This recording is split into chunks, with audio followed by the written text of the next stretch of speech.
البنات، كي دايرين؟ لاباس عليكم؟ كنتمنى تكونوا بخير وعلى خير داخل الوطن وخارج الوطن. اليوم ان شاء الله غادي نقدم لكم هاد الفطائر اللي كيكونوا ساهلين وبمكونات بسيطه موجوده في جميع البيوت. المهم خليكم معايا مع المقادير والطريقه. غير واحد شويه وغادي نطفي على العماره ديالنا.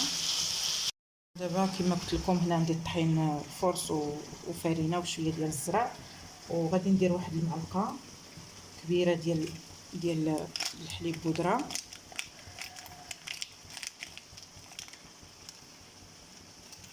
وغادي ندير شويه د الملحه. المهم الملحه على حسب الدقيق اللي عندكم، انا الدقيق ما عبرتوش، داكشي على حسب شحال غادي ديروا نتوما. وعندي هنايا شي معلقه كبيره هكاك ونص ديال الخميره ديال الخبز، وكنضيف معاه شويه ديال السكر سنيده باش كتفاعل لنا الخميره صافي. وكنخود العجينه بالماء دافي.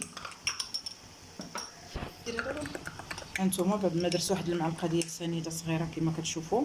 دابا كنخلط كلشي. دابا بسم الله غادي نخلط بالماء دافي.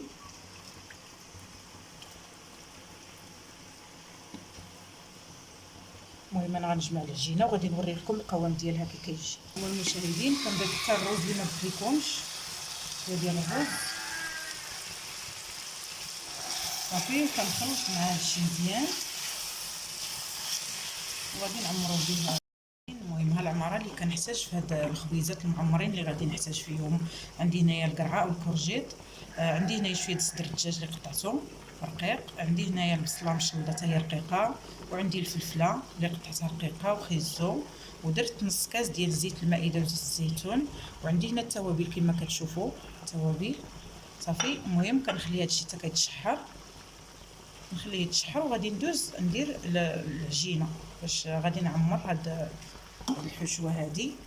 المهم غادي نخلط كلشي، غادي تشحر دقه واحده. هانتوما المشاهدين دابا نخلي هادشي حتى غادي يطيب لينا. صافي هو الطحين اللي عندي هنايا، انا درت غير الدقيق الممتاز، الطحين المزيان، ودرت معاه الطحين ديال الفرينه شويه فرينه. المشاهدين بعد ما عجنت العجينه كنكورها على هذا الشكل، كويرات صغار على هكا، وكنخليها كتطلق. دابا كنطلقها على هذا الشكل بحال غندير المسمن كما كتشوفوا هكا صافي. وكنطويها على هذا الشكل ونديرها هكا.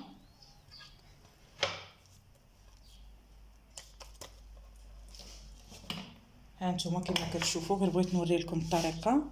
دابا المهم انا درت لهم كاملين هكا على هذا الشكل. بقات لي يلاه هذيك وهاد الوحده هذه كما كتشوفوا ها هي. وغادي نوري لكم الطريقه ديال التعمار، طريقه سهله.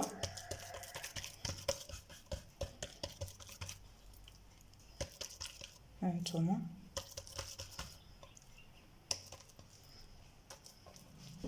صافي. دابا شويه هذيك اللي كنا طوينا على شكل ملويه على هذا الشكل بحال هكا، كنجيبو كنديروا العماره في الوسط هكا على هذا الشكل. كنشدو هذا القنت مع هذا القنت، كنضغطو بيدينا هكا باش ما كتحليناش العجينه. وهاد هادي عاوتاني كنديروا لها هكا بحال هاد الطريقه هكا صافي. وكنديروها في اللاطه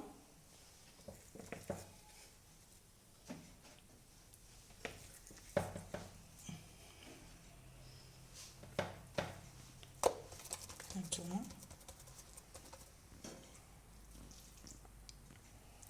انا ما درتش الزيتون، ما بقى لياش تقاضى لي مازال ما شريتو. المهم اللي عنده الزيتون يدير الزيتون حتى هو كيجي زوين، غير ما خرجتش باش نجيبو مشى الحال دابا.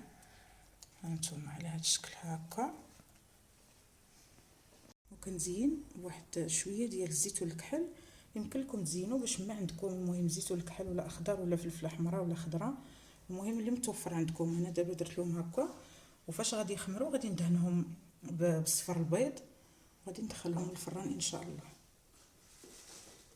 مشاهدين الفطائر ديالنا كيجيو على هذا الشكل كما كتشوفوا. نقسم معكم باش نوري لكم. ها نتوما كيجيو رائعين، وكنتمنى تجربوهم على هذه الطريقه هذه. كيجيو للفطور ويجيو للسحور، اللي المهم من ما بغيتوهم كيليقوا. وكنتمنى تجربوهم، والى فيديو مقبل ان شاء الله. السلام عليكم ورحمه الله.